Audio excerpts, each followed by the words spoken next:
Yo, what's up guys? It's me, Katox TV. Welcome sa aking panibagong vlog at panibagong bansa or panibagong araw. Lahat panibago kasi kahit ako naninibago. Ngayong hapon nga pala ay napag-isip-isip namin na lumabas at manood ng basketball dahil saktong-sakto may liga daw pala dito dahil nung nakaraan meron kami nakausap na kabayan. Saktong-sakto daw sa pagdating namin dahil meron silang gaganaping paliga. So hindi naman kami pwedeng sumama dahil ang laro lang namin Chinese garter. Charis. Hindi, manonood kami sakto para makakilala pa ng ibang kababayan natin dito sa bansang Kuwait. Saktong-sakto rin na kami ay nasa malayong Kabiasnan at basketball lang ang pwede naming interesan, no? Dahil dito sa bansang Kuwait masyado sila mahigpit pagdating sa mga inuman, sayawan, bar, mga ganyan, libutan, marami rin naman pwedeng mapuntahan dito.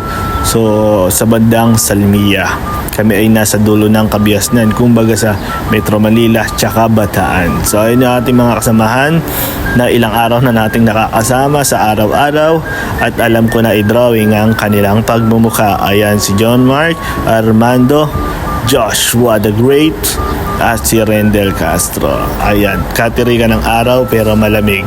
Ganyan kasaya ang buhay dito. Tirik na tirik pa ang araw, nandyan na ang buwan. So ayun yung mga building dito.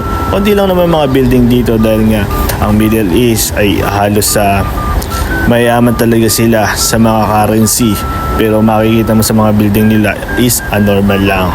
Ayan na, shoutout sa apat na to. 4 na araw nang hindi nagugutom. So dito sa part na to naglalakad kami sa gilid lang ng judge, kumbaga DOJ sa atin. So yan, ang ganda ng view, preskong presko, walang chismosa, walang marites, at higit sa lahat, walang toxic.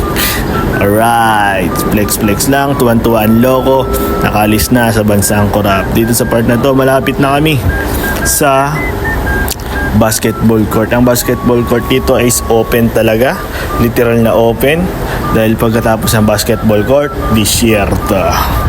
Yan, tama, lahad-lahad lang kami para malibang-libang, mataktak ang dapat mataktak. Ebak ay ebak, kataba, mga ganyan, malibang-libang kami. At syempre nakita namin wala pang tao dun sa basketball court, kaya naisip namin maglibot-libot muna. At nainggit sila sa aking uso na akala mo tambutso, kaka-vape at bibili na rin daw sila. So dito ay legal ang vape, pwede kang mag-vape sa paligid. May mga nagbebenta rin sa mga bakala o yung mga tinatawag ng mga store na nasa gilid-gilid lang. So ayun ang tawag sa mga tindahan sa gilid-gilid lang, bakala. So nandito na kami sa court. Ayan, at wala pang katao-tao. Nakakala namin ang tao na nakaupo ay Pilipino. Kami ay nagkakamali. Siya ay isang mekus. Ayan na, dumating na ang ating mga kababayan at pamaya-maya lang magsisimula na.